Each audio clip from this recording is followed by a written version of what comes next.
પેટા ચૂંટણીને લઈને વાવ રાણા ગજેન્દ્રસિંહે પણ મોટું નિવેદન આપ્યું છે। ક્ષત્રિય સમાજ કોઈ એક પક્ષમાં નથી તેવું કહ્યું છે વાવ રાણાએ। કેટલાક ક્ષત્રિય કોંગ્રેસ તો કેટલાક ભાજપ સાથે જોડાયેલા છે તેવી વાત તેમણે કરી। ક્ષત્રિય સમાજના મત ભાજપને જ મળશે તેવું કહ્યું છે। લોકસભામાં પણ ભાજપને અહીં લીડ મળી હતી। ભાજપના ઉમેદવારની જીત નિશ્ચિત છે તેવી વાત વાવ રાણાએ કરી છે।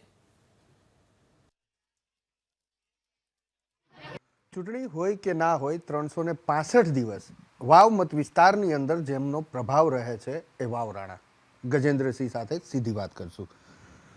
ગજેન્દ્રસિંહ, પેટા ચૂંટણી છે, સરકાર એટલે કે સત્તા પક્ષ અને વિપક્ષ બંને દમ લગાવી રહ્યા છે અને એની વચ્ચે ક્યાંક અપક્ષનું જોર વધારે જોવા મળે છે।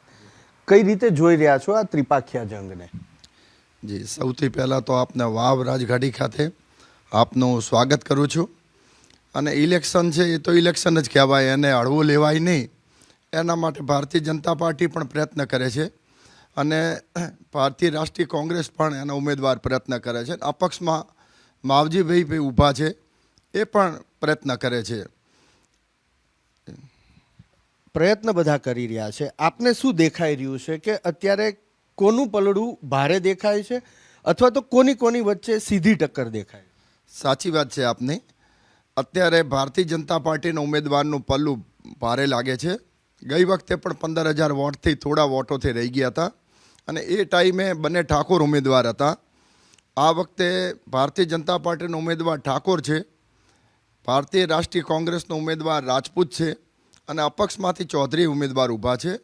ઠાકોર સમાજના 80,000 વોટ છે અને આમે આ વાવ વિધાનસભા અત્યારે વિકાસ ઝંખે છે, તો ભારતીય જનતા પાર્ટીનો ઉમેદવાર જીતે એવા પૂરા ચાન્સ લાગે છે।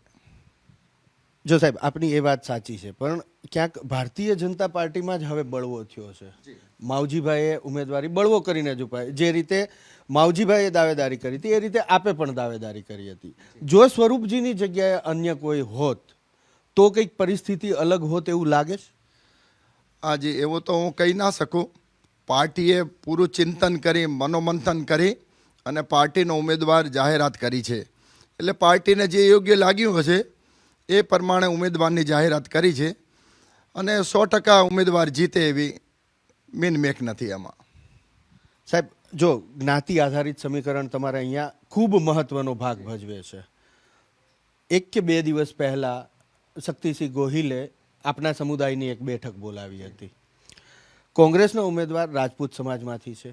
રાજપૂત સમાજ અને દરબાર સમાજના લગભગ 27,000 વોટ છે, તો આ સામાજિક સમીકરણ કોંગ્રેસને ફાયદો અપાવે ખરું? ના, એવું નહીં રહે। અમુક લોકો ભારતીય જનતા પાર્ટી સાથે પણ જોડાયેલા છે, અમુક વ્યક્તિ કોંગ્રેસ સાથે જોડાયેલા છે। લગભગ વધારે જાગીરદાર સમાજ ભારતીય જનતા પાર્ટી સાથે જોડાયેલો છે, એટલે એવું મને લાગતું નથી કે આમાં કંઈ થાય। બાપુ, શક્તિસિંહે જ્યારે જાગીરદાર બેઠક બોલાવી હતી ત્યારે એની અંદર પુરુષોત્તમ રૂપાલાનું જે નિવેદન લોકસભા વખતે હતું એનો ઉલ્લેખ કર્યો હતો। ક્ષત્રિય સમાજ હજુ પણ આ નિવેદનને યાદ રાખે એવું લાગે છે કે હવે ભૂલી ગયો છે અને ફરી એક વખત ભારતીય જનતા પાર્ટી સાથે જોડાયો? હા, આપે વાત કરી સાચી છે। એ ટાઈમે રૂપાલા સાહેબે માફી માગી હતી, એટલે અહીં અમારે બધું વાત ઉપરથી બધા ઉતરી ગયા હતા અને આખો જાગીરદાર સમાજ એ ટાઈમ પણ લોકસભાની ચૂંટણીમાં ભારતીય જનતા પાર્ટી સાથે હતો અને વાવની સીટમાંથી લીડ પણ મળી હતી, આપને ખ્યાલ હશે। એટલે એવો કોઈ ઇસ્યુ અત્યારે આ વિધાનસભા ચૂંટણીમાં રૂપાલા સાહેબનો કોઈ ઇસ્યુ નથી। શું લાગે છે પરિણામ? પહેલા નંબરે કોણ રહેશે, બીજા નંબરે કોણ રહેશે અને ત્રીજા નંબરે કોણ રહેશે? હાજી, એ હવે વધારે તો વિગત નથી જાણતો, પણ ભારતીય જનતા પાર્ટીનો ઉમેદવાર પહેલા નંબરે આવશે ને જીતવાના પૂરા ચાન્સીસ દેખાઈ રહ્યા છે।